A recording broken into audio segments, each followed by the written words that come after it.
LHBS. Uncomfortable Talks. A talk about we created a monster, and we are very, very happy to be here tonight. First, a few words about Relax in the Air. Here is MC, you met already. She's a digital art director, and I am Sabine, and I am the strategic planner.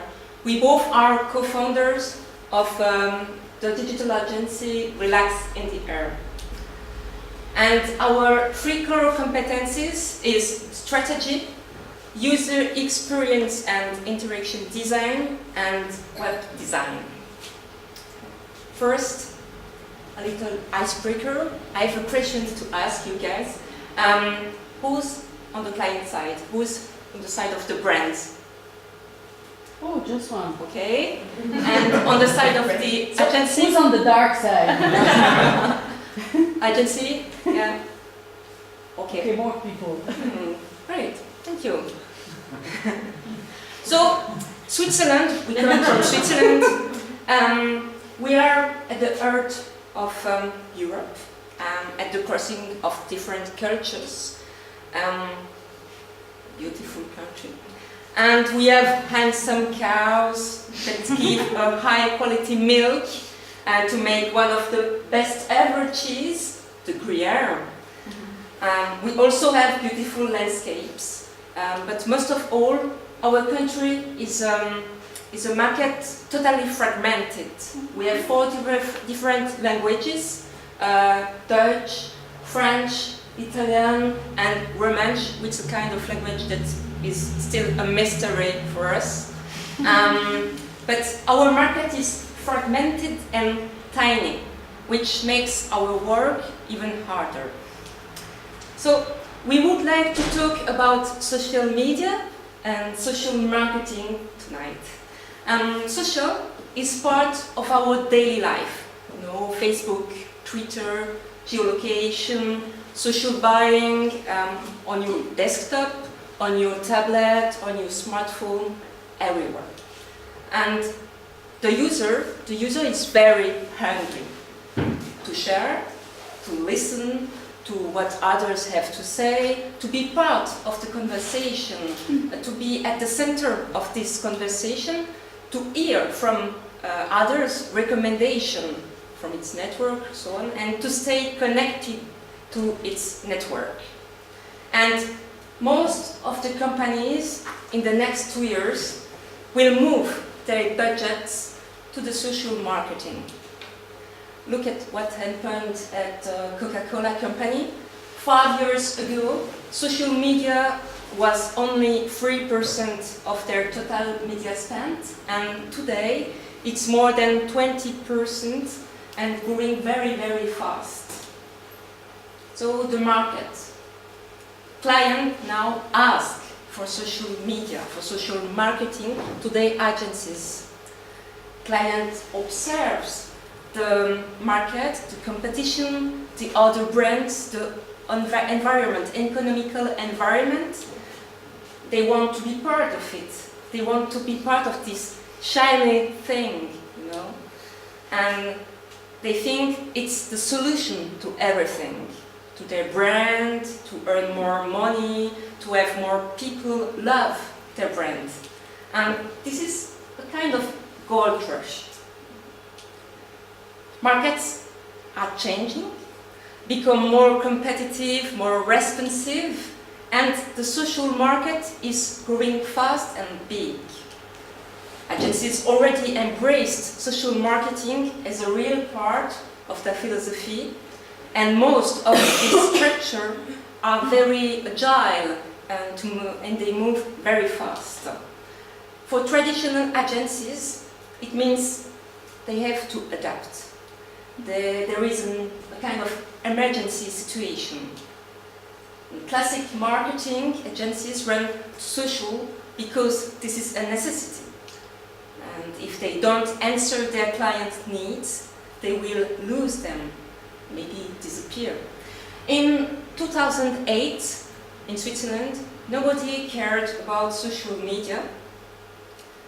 And today, more or less, all the agencies are offering social services because clients are asking for it. It seems easy. It seems very fast, it seems rewarding, and tools are here in our hands, available, some very, very cheap. So, who is not on Facebook today? Who is not on Twitter, YouTube? And the simplicity. You don't need to learn how to use these tools, to use Facebook, to how to log in. It's just a platform. You log in, you put information in it, and it seems very convenient. And most of these agencies focus on these tools, on the tools. Keep it in mind because it's very important. Access to these social features through technologies and platforms is easy and affordable. And most of the tools are made to be simple, user-centered and made around user experience. Most of the traditional agencies feel empowered by this very simple access to the social world.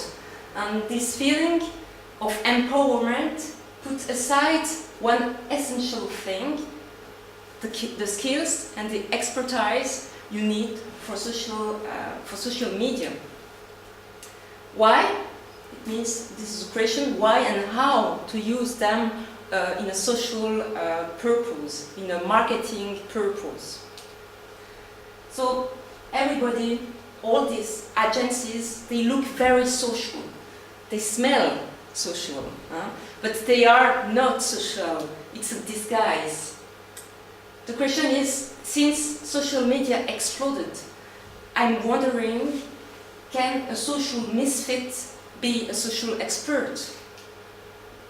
Agencies take new speech, they change the front store, they change the website, they change their messages, they tweet, they retweet, they make the Follow Friday and are very fan of Mashable, Zuckerberg and so on. They forget about Paul Rand, about Saul Bass, and Brian Solis is the king. And it all began for you. Oh, for me, sorry. It all began for you. Okay, so I'm doing the second part. Who's the monster? Who's the monster? So, it all began more or less 10 years ago with the forums, the blog, the chat, etc. And 10 years ago, the user had finally a way to express himself freely and share content. But 10 years ago, the internet was a place of anonymity. And then came Facebook. And what happened with Facebook? The end of anonymity. People started sharing their real life, or their real name to friends and family, and these friends invited more friends and more family. And people began to listen to each other, to talk about brands, and to share experiences. What an amazing phenomenon. Customers out there talking and sharing for free. So everybody wanted to take part. Brands, developers, tech industry, mobile, smartphone, computers, and telco suppliers. But to sell this technology, you have to create a need. And the social market seemed ready to absorb all these new features. And social media associated to technology and new services brought a power in the user's hand that I think we didn't expect. We didn't expect this to be so huge. And we need to remember that the more you give, the more the user's needs grows, and the more you give, the more savvy, the more complex, and the more competent the user becomes. And finally, who is the monster? The monster is the system we created around social medias and hungry users. And the system is so huge now that brands cannot avoid the use of social marketing. Clients are used to hear about miraculous outcome of any digital and social media campaigns. And they want these hungry users to be part of their brand experience. And this monster that is now out there, and we have no other choice than be part of it. And as a user, as a brand, as an agency, as a tech supplier, or any other involved around this industry. The brands, the agencies, and the suppliers have now to feed the system, to feed the monster, or what's going to happen? They will fall down. And I know it seems a bit scary, I put the zombies, it seems a bit scary, but you know, you have so much money waiting for you out there that you must do the shift. So let's talk about opportunities. If we take one of the side effects of social media, when I talk about social side effects, it's how the user now is reacting to social media and what's the new behavior and stuff like that. I would like to talk about the FOMO. I don't know, did you hear before about the FOMO, the fear of missing out? Okay. For the other, it's the feeling that your friends and acquaintances are doing better than you. And it's an effect that stimulates participation on social media platforms and motivates users to do more. So the more you do, the more you're feeding this FOMO, and the more you're asking, and etc., etc. And we can see this kind of side effects that we have very strong social leverages that are great opportunities for marketers and brands. But most of the traditional agencies will apply tactics and strategies they are used to, you know, old tactics, old models.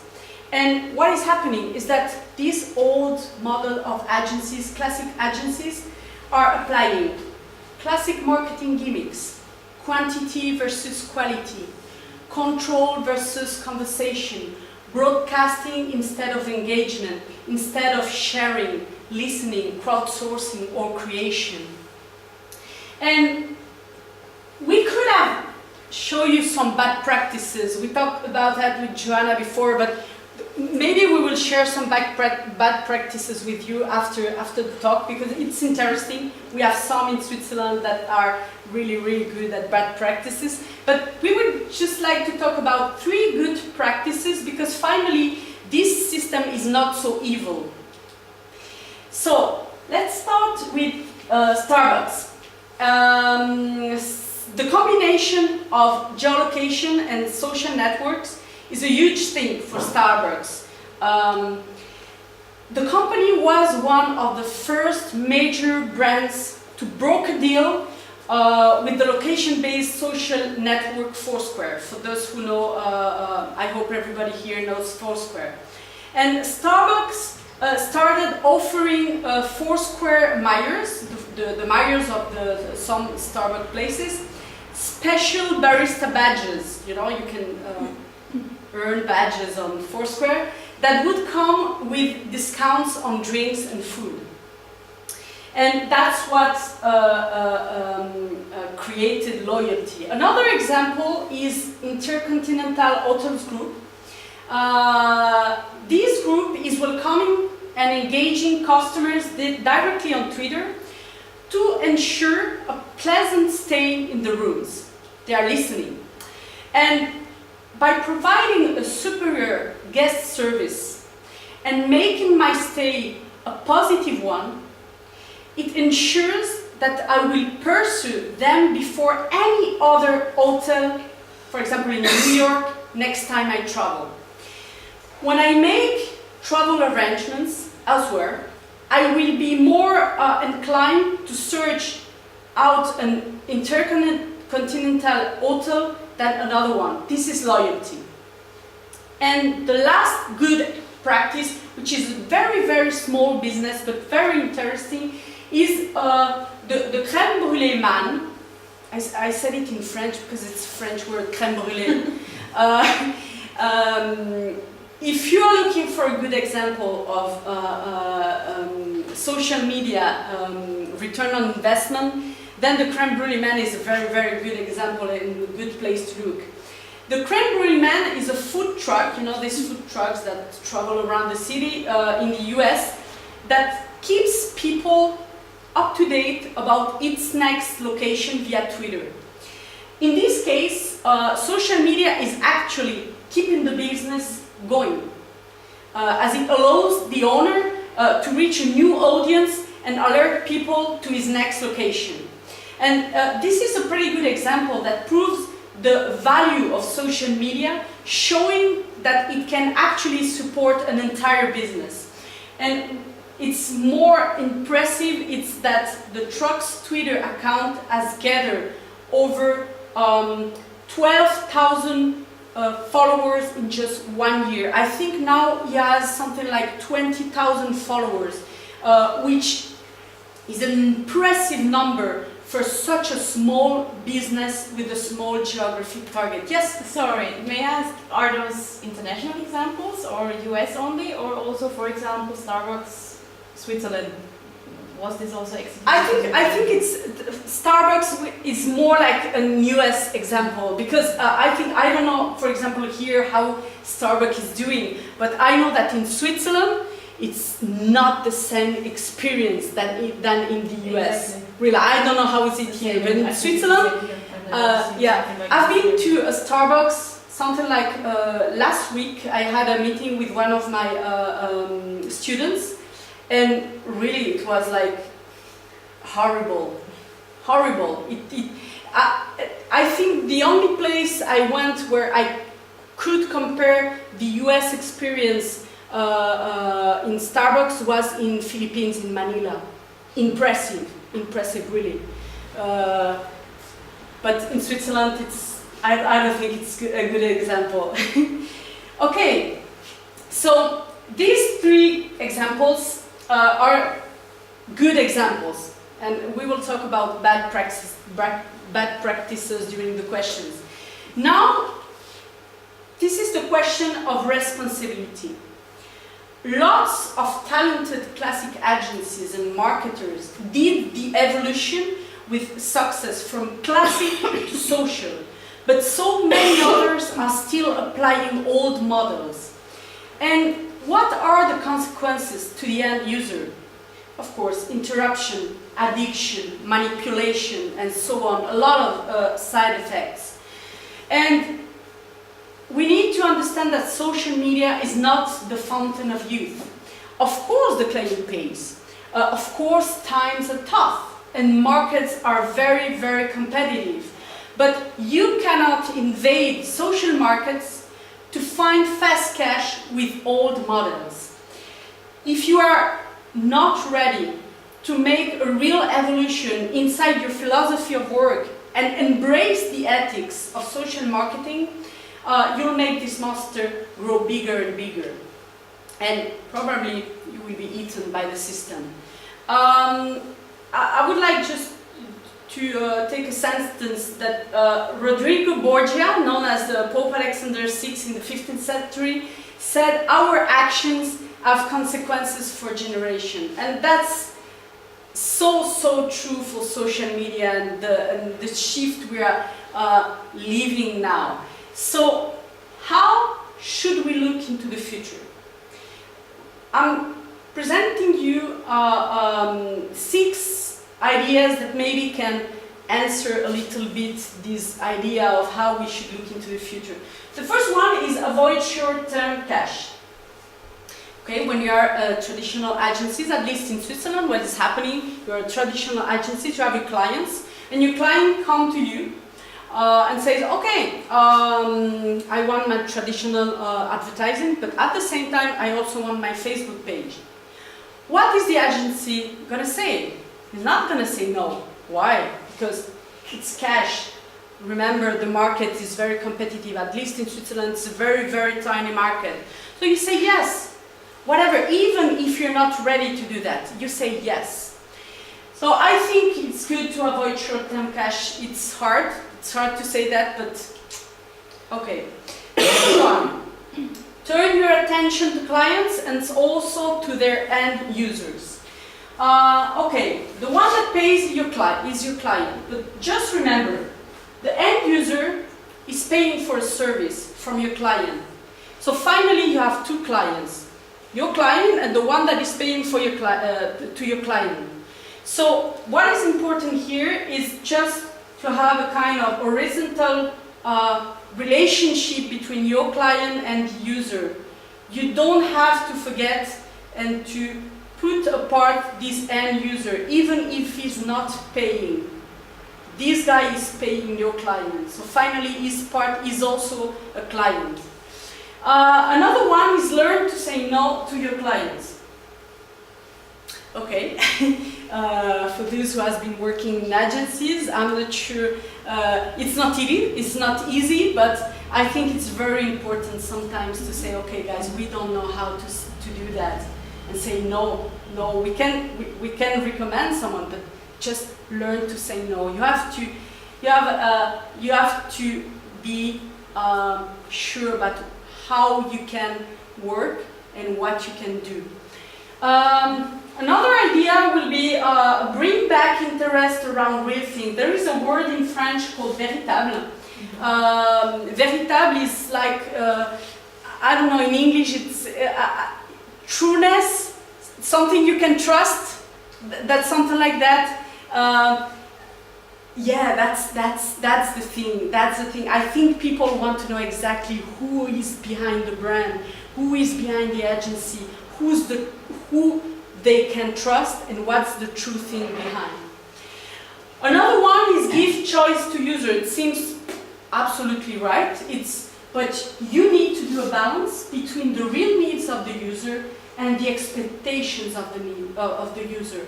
You need to remember that the user, most of the time, he doesn't know what he wants, but he knows what he doesn't want. So it's very important to balance these needs, the real needs of the user, and his expectations. And the last one, we can have more. I just took I had more. I have something like 12, but I just took these 6 because, okay. Remember that a user. Remember that you could be confronted to a product brought on the market by another agency. And remember another thing, I think it's very important also for the creative people that have usually a very large ego, that you're a user too, and you're not doing the things to make yourself cool and you know, happy with your work. You need to make the end user happy, so remember you're also a user. But now, the ugly truth is that there is nothing new in these points I gave you. Even I could have put something like 50 points, there is nothing new in what I said. The agencies that are social oriented are using it since the beginning. And it's part of their intimate philosophy. Why? It's a question of genetics. I don't think it's genetics right now, but anyway.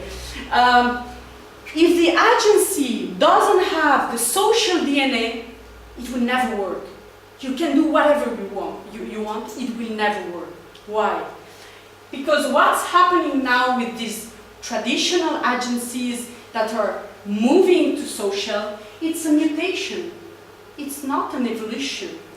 And what's a mutation? A mutation is not a natural phenomenon, you know? It's not like a human being losing their, you know, like the poils. Yeah. Exactly. Okay? It's a mutation. It's totally artificial. And what's a mutation? It's a sudden and spontaneous change. And usually it's it's created by an external phenomenon. It could be radiations, viruses, chemicals, whatever. And the system unleashed this mutation. The system created these agencies and traditional agencies trying to move to social.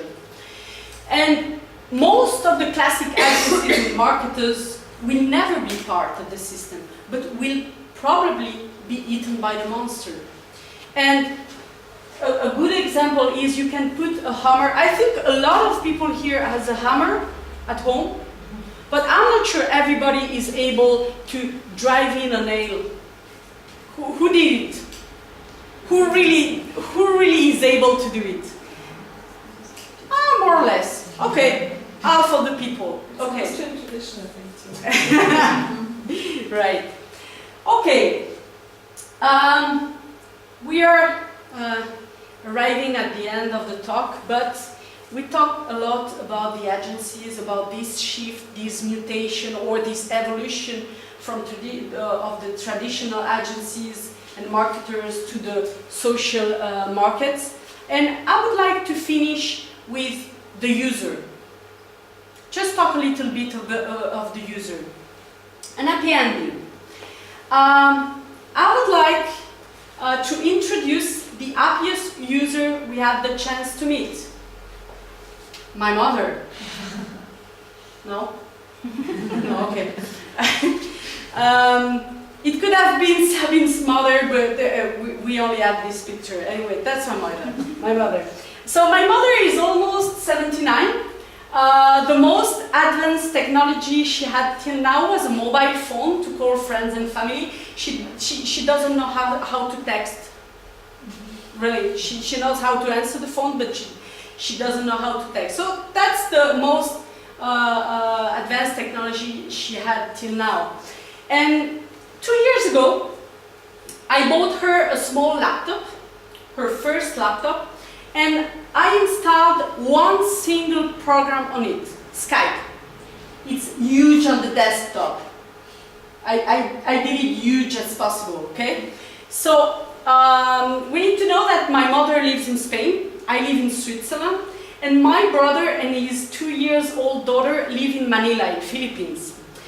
And why is my mother the happiest user we ever met? She uses technology with a purpose, happiness. And she knows exactly why she turns on the computer and opens Skype. It's to call my brother and talk to her only granddaughter. And she doesn't care about the last update of Skype. She even doesn't know what it means. But she knows that this computer allows her to keep the contact with the loved ones. It brings her happiness. It's simple. She doesn't need to know what's behind all this stuff. She focuses on what's important. And I would like to say to people that use these nice formulas like stay young, borrow a kid, be curious, I would like to say borrow an old person. No, really, talk to your mothers, grandfathers, and anyone that was 20 in the 50s and the 60s. Because they are reaching the end of their lives and they know exactly what's important. They know better than us that you shouldn't waste time in things that doesn't bring simple happiness. And they know something we forgot, what really matters. And that's the idea we should keep in mind around social medias. Thank you very much.